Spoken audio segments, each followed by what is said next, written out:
Hello, welcome to week 3 synchronous session. This is for NU 636 Advanced Pharmacology. My name is Dr. Christy Burks. We're going to go ahead and get started.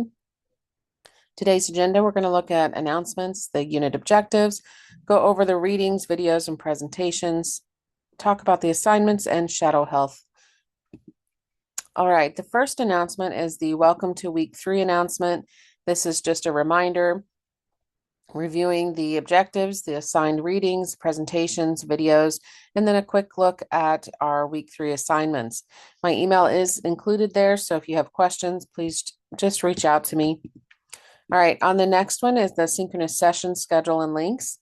You do notice that I did have to make a change this week, so I had to move our synchronous session up. So again, this is where you'll find those changes, so please just look at it before you jump on the link. So that way you are aware of any changes that may occur. You'll have the synchronous session link later on today, and then we do have the content session there already for you to watch if you would like. You have some optional journal articles and resources as well. The last announcement is the how students review or view grading feedback in Canvas. So there's 5 different types of feedback that instructors can offer through Canvas. And typically my preferred feedback grading is through the comments in the assignment comment box. There's comments in the rubric sections, and then also, of course, the rubric scores. And then with papers, like for example, the one coming up in week 4, I'll actually do an inline submission comment, and you'll be able to see the comments there specifically of areas that you did good on or that you need to improve upon. All right. Our Unit 3 objectives this week, we're going to look at content, and we should be able to discriminate among the mechanisms of action for the major classes of pharmacotherapeutic agents utilized in the primary care setting across the lifespan.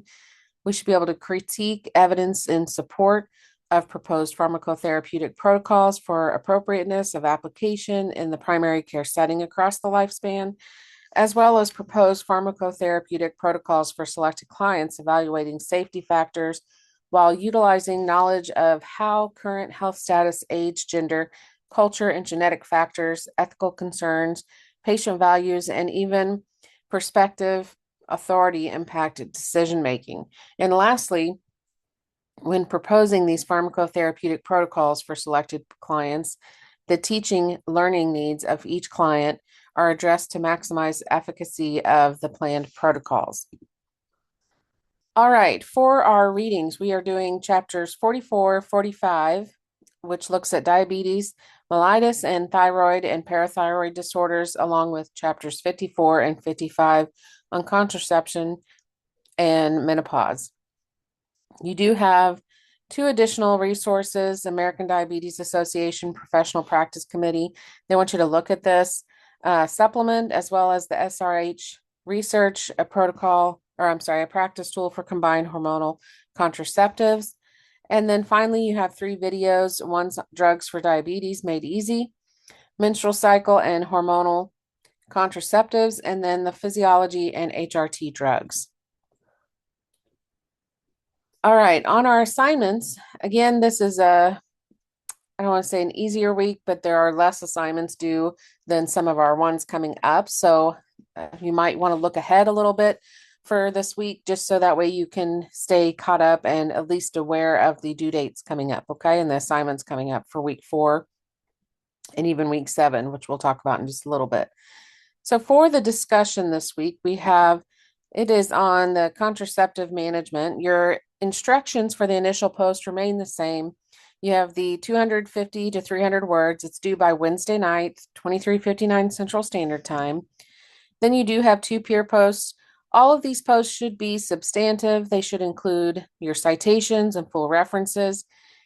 When you're not supporting your posts with citations or references, remember that you are not, if you look on the rubric, you'll see that you'll miss quite a few points. So please make sure that you're looking at that. You should be having these citations and references listed there to support your thoughts and opinions and even strengthen those thoughts and opinions. All right. On this week's discussion, we are looking at a 22-year-old female who's a college student. She's presenting to a clinic for a follow-up after initiating the contraception with a specific medication. And she's been on this medication for the last 6 months. You're presented with a few details of her assessment, some vital signs, and then you are to address these prompts. And please look at the prompts, make sure that you're following those and addressing each one. They do differ from some of the previous discussions that we had. So you're going to discuss how you would adjust or replace the patient's current regimen and provide a rationale supported by those scholarly references for the treatment plan. You're going to include those specific prescriptions. Please make sure that you're including the medication name, dose, route, and frequency, as well as any special instructions that apply to that medication as you would if you were writing that prescription. Next, this is different than providing those instructions. You're going to provide patient education that you would provide in relation to that treatment plan, as well as provide your plan for a follow-up or even a referral if it's indicated. Reminder that this is due by Wednesday, 2359. Next, you have 2 peer posts, and this is similar to our other peer post instructions, so I'm not going to read through them, but you're just going to reflect upon a discussion of your peer and your choice based on the program you are currently enrolled in. And this is you are currently enrolled in, not your peer, okay? So please make sure these are substantive posts. They do need to be supported with those citations. You need to provide examples. You need to extend the conversation. Sometimes it's good to ask Socratic questions to help extend that conversation. But these posts are due by Sunday, 2359. And all 3 of these posts do need to be posted on 3 separate days to maximize your points, okay? Next, we do have the quiz 3 for the course, for the course this or content this week. It is still 20 questions. There's 90 seconds per question. It is timed quiz. Please make sure that you are ready to attempt the quiz before you start it, because once you attempt it, you only get one chance, one opportunity. It does not allow you to backtrack, so make sure you select your answer before moving on. There's only one attempt, and the quiz is auto-graded. And it is due by Sunday. Oh, hang on just a second here. Let me go back.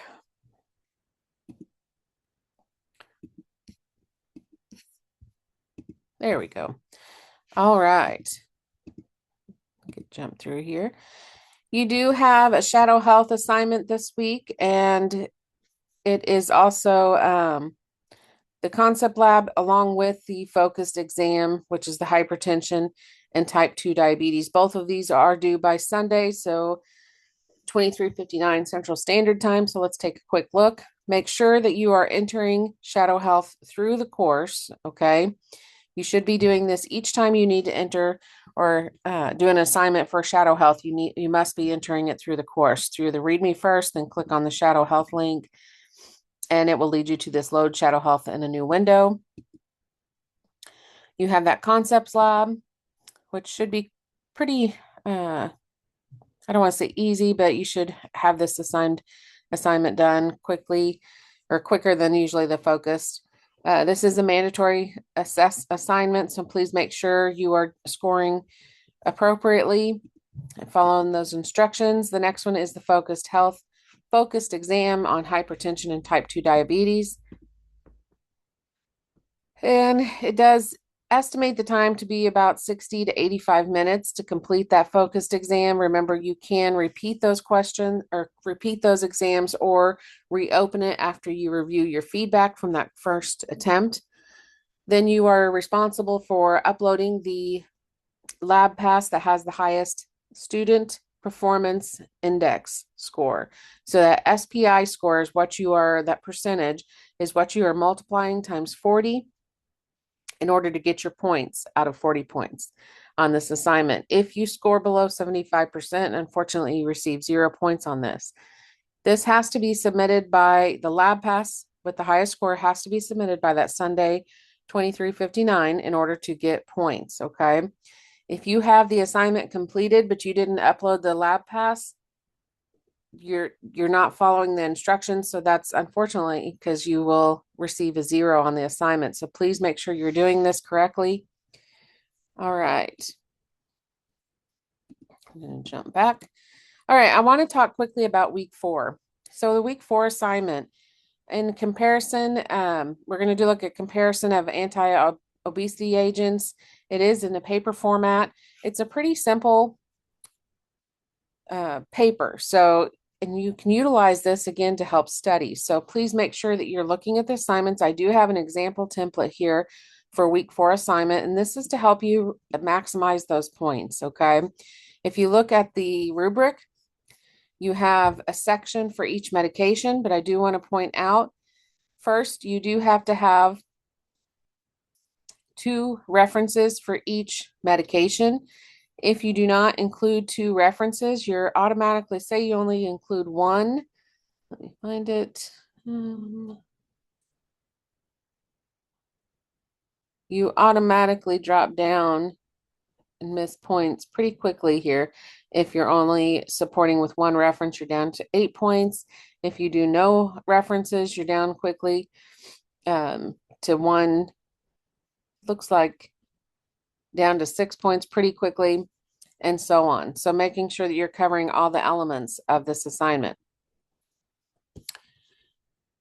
Because you are going to provide a summary of a mechanism of action, indication for use, contraindications for use, potential side effects, expected weight loss, estimated cost, and each of these again should be included with scholarly references. A minimum of 2 is sufficient.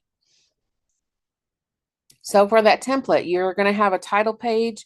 You can see you have the page numbers up on the top right-hand corner. On the title page, you're starting about 4 to 6 lines down on the paper, top of the paper. You'll have your title of the paper, which is bolded and centered. Then you go back to regular font. So you should stay with the same font that you pick, and you need to review the APA guidelines as to which ones you are allowed to utilize. You'll have 2 double spaces through here, and then you'll include your student name, and everything resumes back to that regular double space. It is centered. It's not bolded anymore. So then you have your Department of Nursing, so which department you're in, which is nursing, and then Herzing University, the title of the course and course number, your instructor name, followed by the due date. Now, on the content page, this is what usually stumps people, and this is why I have this here, is because you do have the page number, but you have, in order to do a table in APA, you're going to list your header here as table 1, the title of the table, which is italicized. All of this is left aligned. So if you notice on the table, you're not going to have the regular lines separating each column. Oh, dang it. Let me go back here. So it's very important that you do this the way it is set up and demonstrated here, because this is how you follow those APA guidelines. You're going to list the 4 medications here, then you're going to list your mechanism of action and complete the rest of the table accordingly. Your in citations or in-text citations should be included here within your mechanism of action as you're describing. For orlistat, you would include your citations appropriately. Followed by the reference page, where you have the level 1 header at the top, centered and bolded. You have your page number. These references will be left aligned in alphabetical order, and they'll have a hanging indent. And please make sure, so this top one is the example of the physical textbook, and the next one is the ebook. It does include the link that is provided by the publisher, so please make sure you're doing that. And then your links for your articles or websites should be included, the DOIs or URL links. Please make sure you're double checking that to make sure they lead to the correct article or site listed. All right, on week 7, I'm just going to quickly talk about this as a reminder. You should have already registered for this course. That is an assignment that is in week 7. It's the MSUD, Medications for Substance Use and Opioid Use Disorders. You go into it by the Read Me First module, click on this link. It leads you to a section to where you can register. You only register 1 time. It will send you an email and then you're able to log in to the site. It looks like this. You're going to click on this MSUD training medications for substance and opioid use disorder. When you go to it, you're going to complete the modules. There's about 9. It takes about 8 to 9 hours to complete. So that is why I'm asking you to start this now. So that way you're not so overwhelmed to complete it in week 7. It is a complete incomplete assignment, but I will tell you, you must complete this in order to be successful. You will have to have the certification or the certificate of completion.